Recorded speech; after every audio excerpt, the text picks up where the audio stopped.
Welcome to MASN All Access, and in particular, welcome to the O's Extra Set. I'm Sarah Perlman. With me now, of course, Tom Davis. I am so happy and pleased to be able to sit down with you today. Well, Sarah, it's a pleasure to be with you. It's weird, right when you just said that, I'm always the guy that starts the thing and then reverse. You want to reverse it? Yeah. Start it right now. You can intro it. We'll run two intros. No, I'll interview you.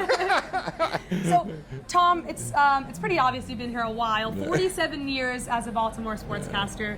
You've really seen it all. You've seen the Orioles, Ravens, etc. I mean, you name it. Go back to the Colts. You've covered it, the Colts, exactly. So really, what brought you into this business? Just wanting to get in because I wasn't any good at playing baseball. I mean, after 4 years of Little League, I knew I would never be able to be any good beyond Little League. So, I actually worked for free when I got my first job for about 6 months. Wow. I had gone in and just applied for a job over at Channel 11 here, and they didn't have anything at the time. How old were you then? Like 20 years old. Okay. I was in college, and and pardon me for wiping down, but it is a hot day here in very, 96. very warm. But what happened was the guy that interviewed me, he lived about 8 houses away from my parents' home, and I didn't know it. So he remembered me, and when they had an opening, I think they pretty much had the guy hired that they wanted, but they called me and almost like, I won't say it was a fake thing, but they gave me an audition to sort of make it look like they had interviewed other people. Okay. So Vince Bagley was a Channel 11 sportscaster for about 35 years. He took a liking to me. I used to go over and work for him at night after I sold paint at Montgomery Ward from 3 until 9 in the afternoon. Jeez. I went to college 9 to noon at University of Baltimore. And then I'd stay down there with Vince until about 12:30, helping him out. Just, back then everything was so different. I mean, like I'd try to keep him updated with scores, and you'd have to run and get the scores off the ticker, and then run them upstairs to him and stuff like that. So, I mean, a lot the world, different now. yeah, I mean, the world has changed so much; it's unbelievable. But I'm just saying that, I actually took a cut and pay from selling paint at Montgomery Ward for $2.25 an hour to $1.60 an hour after they hired me from working for free for 6 months. Jeez. Now, what was that like? What'd you do? You just helped him out? Yeah, he was the lead sportscaster. He was there from '64 until he retired in '95, and this was about 1969, the fall of '69. And what he would do is he was kind of disorganized from the standpoint of finding things. So back then they would use slides, and we would keep all the pictures of the players by teams, and I organized that. And in addition to that, we had this big drum that you'd put the scores on, and you'd put the team in there, and then you put the score, and they were slided in with like little chips. So, and again, the wire service was downstairs. He had to do the sportscast upstairs, so I'd be running all over. Yeah, just making sure that he had the accurate information stuff. I mean, and then what happened was the guy that they hired, he left about 3 years later. Okay. And what they did, they gave me a chance to do it. And, I did it for 3 years. And then I went over to the radio side to do WCBM, where it was a flagship station of the Colts. I was there for the last 9 years. The Colts were there. When HTS started in '84, I worked for them for the whole 17 years they worked. I worked at the 105.7 of WQSR, which was an oldie station before it became the fan. So your big break before all this was with Channel 11? Oh, yeah. I mean, just getting on the air, just because, you need a break someplace, and not many people are lucky to get a break in their hometown at that level. In other words, most people have to, say like maybe work in Salisbury or Westminster or someplace like that, and not to say that that's anything wrong with that, but I mean, the TV stations are, big time in the big cities. Absolutely. Now, Tom, 47 years, Baltimore native, now covering Baltimore sports. Like I said, this is now your 47th year. So how long have you covered the Orioles? This whole time, or in and out? Or? Well, no. From '71 was my first year on the air when the Orioles went to the World Series in '71 against the Pirates. Be a part of it, huh? Yeah, they let me travel. I went to Pittsburgh for the World Series. The Colts were in the playoffs, and went to Miami for a championship game, and I was there. So that was really the first year of total coverage. And then when you talk about just Orioles as part of the coverage of the Orioles, '84 was the first year cable here with Home Team Sports, which they called HTS, and that lasted until 2000 when they flipped it over to Comcast. And Comcast, I didn't work for them for the 6 years, and then when MASN started back up in '07, I was connected back with the Orioles. So it was 17 years and now 11 seasons. So it's like 28 out of the 47 have been all connected to Seen the a lot Orioles. of Oh, Orioles. yeah. Now with HTS, you hosted a show similar to O's Extra. It was actually on the field. What we did a pregame show right in front of the Orioles dugout, and it took it right up to game time, and we would do a lot of pre-records. In other words, I would interview somebody from the other team. I'd come up about 5 o'clock, try to get somebody over. Same thing, like a star for the Orioles.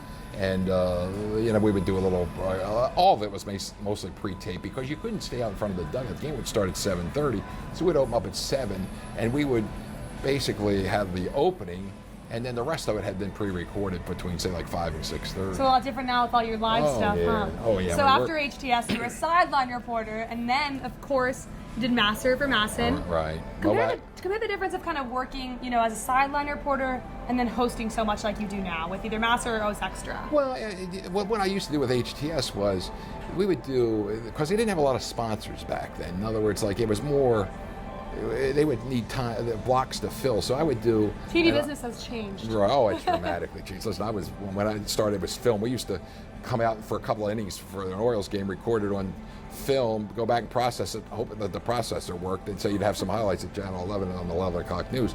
But what happened was that I would do like a minute and a half scoreboard on the 3rd, 5th, and 7th, and I'd do some highlights. I wouldn't even see the highlight. They'd bring me one play, they'd run it out of the production truck, and I would just narrate it. And then after the game, I'd do an interview and then do a scoreboard, and that was basically it. So it's nice to be a part of the changes, but you don't really realize that you were a part of it, until somebody asks and look back. Yeah, I mean, because it evolves almost every day, I still think. Now, what's your day like when you come and prep for OS Extra?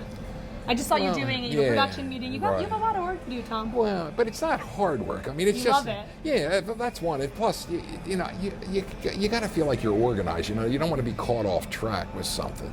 So what we do is, Buck Showalter has a press conference around 4:15. And you're always there too.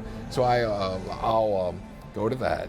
Then after that, we come upstairs, and Adam Martian, the producer for the show, we sit down, and we have 4 segments of the show, and he tells me exactly what order things are in, tells me what visuals we have, tells me what sound bites that we have, and then I just script it out myself. I do a lot of writing. I don't ad-lib the pregame show. The postgame show is basically fly by the seat of your pants because, it has just happened. There's no time to write it. I mean, I make a lot of notes during the game to have, like, points of references in case they tell me. But, a lot of times, like last night, they were telling me to go to another subject, and then all of a sudden they had Buck available, after Buck's press conference. So you throw down quickly. Right, exactly. So get to it, and we dropped. So I mean, you're like a traffic cop. You really are, and you just hope you don't screw anything up for the producer and while it's on the air. Now I have to ask you, because you brought it up, has there been a time, maybe an embarrassing moment on camera where you maybe screw something up a little bit? Oh, of course. Yeah, like last night, I'll tell you the truth. Okay. All right, so I'm Tom Davis.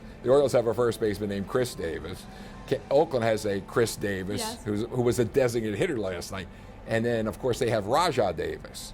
So then there's a lot of Davises. Right, so there's 4 Davises. So last night, a ball has hit the left field. So they give that part for the highlight package for me to do. Well, Rajah Davis has problems with the ball out there against the left field wall. Well, when I'm doing the highlight, I called him Chris Davis, and they tipped me in my ear and said, it's Rajah Davis. So Rick and I had some fun with it on the back end. I said, there's too many Davises, because Chris Davis had played left field in Oakland, and Rajah Davis played center field. And when I write the highlights down, because they're usually about 10 seconds, and I always try to set them up like it's what the situation was when the play starts. Who hit the ball, who scores, and maybe if a guy gets an RBI, what the RBI is. But then again, at the same time, you don't want to overdo it. You got to say the basics and what it made to score. But at the same time, we can all. I mean, I screw up. I mean, sure, we all do. That's just one from last night, and I'm sure there are other funny ones we can get to. Oh yeah, I'll tell you one privately later on. Okay. When the camera's not on, they didn't know right it filed something on radio. So obviously, besides this, you host the show Wall to Wall Baseball on Saturdays. Right. Now you produce that yourself, really. Well, put it this way: it's radio and TV. It's 2 hours, Saturdays noon to 2. Sports talk. Yeah, we got Dave Johnson on it. We have usually Mark Viviano, Rock Kabatko, or Jim Duquette. Okay. And we talk Orioles, and we take questions from the audience. We don't take the phone calls. People can phone in, but we want them to, tell us what their question is, because what happens is on television, you can't do it like a radio talk show, because I don't have a bank of phones that I can press somebody off. So they need to submit it early. Yeah. Well, now you guys know to submit it early. Or they can actually do it as the show's going on, because every break they bring us new stuff in. Great. So, but it works out. But in other words, we can't have a conversation like you would on radio, because I don't have the ability to knock people on and off, and we don't want to sit there and make it look like we're 4 dum-dums and not talk. So yeah, you have to continue the conversation. Well, that's a great show, and you guys check that out on Appreciate MASN, of course. Now, during the off season, you're really still working. yeah, well, we do that Saturday show year round. And you cover some Ravens. Right. Well, we do a show called Touchdown Baltimore when Take Me Out to the Ball Game. It's sort of like 52 weeks. It's 30 weeks of Take Me Out to the Ball Game, then 22 weeks of Touchdown Baltimore. We do Touchdown Baltimore. I have Mike Preston from the Baltimore Sun, Bruce Laird, who used to play for the Colts back in the 70s, and we also have Mark Viviano in that. And basically, it's a half-hour discussion about what happened the previous week and a little preview to the next week. Now, Tom, you don't really get a break. You obviously are doing this, then you go to your Saturday shows covering the Orioles, of course, and the Ravens. Now, you're from Baltimore. Is this your really dream job? Can you imagine a better career? No. Let me tell you something. Two things I always tell people. I never worked a day in my life, for one, and I'm the most thankful person in the world because, when probably the worst job I ever had was, well, actually two of them. I used to work at a Pepsi plant one time, and you had to put the cartons in the wooden crates where they would drop the Pepsi bottles in. It was so hot in there like it is today. I mean, you couldn't wait to go on break. And then the other thing was, one summer I worked at McDonald's for a couple of weeks and had to quit because I burned my fingers so much when I was flipping the burgers. To this day, I don't cook because of that. Some interesting jobs, but one heck of a career. Yeah. Now, we just celebrated the 25-year anniversary, of course, of Camden Yards, and it really was the park that changed baseball. Yeah. There's no denying that. Do you have a few memories, maybe one or two, that just stand out to you? Well, I think first off, what was the day that we walked in here? They had a media tour right before it started, before the season started. Yeah. So they take us in where we come in at Home Plate Plaza. We go down and we visit the Orioles clubhouse, which was humongous. It's a lot bigger then than it was now. Bucks sort of toned it down a little bit, made it a little bit shorter. Still very nice. Yeah. Oh, that's terrific. No, and then they took us over to the third base side, which is the visitors clubhouse. So then we come out of the visitors clubhouse and we come through the third base dugout. And the first impression of that warehouse there, it was almost like the warehouse was sitting on the third base line. It was so huge, and you walk out and see it, and I'm going, whoa, because, Memorial Stadium was outdated and old. I mean, we needed a new ballpark for the town, and they had already lost the Colts because of this. They couldn't get a new stadium built at that time. So, when you look back at it, I mean, it was a blessing in disguise that the Colts left because it got Camden Yards built, and eventually the NFL used Baltimore as a wedge to get 10 other stadiums built, and then finally let the Browns move to Baltimore. So, but it's a terrific place. I mean, I used to work down there next to the dugout, and I'll tell you a couple of inside things. They talk about, Buck says a lot of times in his press conferences, the players have to be real private, about showing emotion and all. Well, the Orioles used to have a couple of players that were very emotional. And I can remember one or two of them. I mean, they'd go, you wouldn't see them going, but you could tell that they were behind a door trying to beat their way out of the door with a baseball bat because they were so frustrated, or trying to break bats after they had gone 0 for 4. I mean, the average fan doesn't realize when you only get 4 shots to do something good and you go 0 for 4, it is frustrating. Tough, I mean, you got to understand from a player's standpoint like that. And they're very, how would I say, very intense players. They want to do well, and when you don't do well, I mean, it can take its toll. Absolutely. Now, Tom, I got to say thank you so much. I know the fans loved it. You have a name for yourself in Baltimore and all over. You're an amazing sportscaster. No, I appreciate that. You're going to do great. I know. I'll tell you what, you can be up here next to Dempsey when I die. That's not for a while. Tom Davis, thank you so much. Right. I'm Sarah Perlman. This is MASN All Access. Thank you, Sarah. Appreciate it a lot.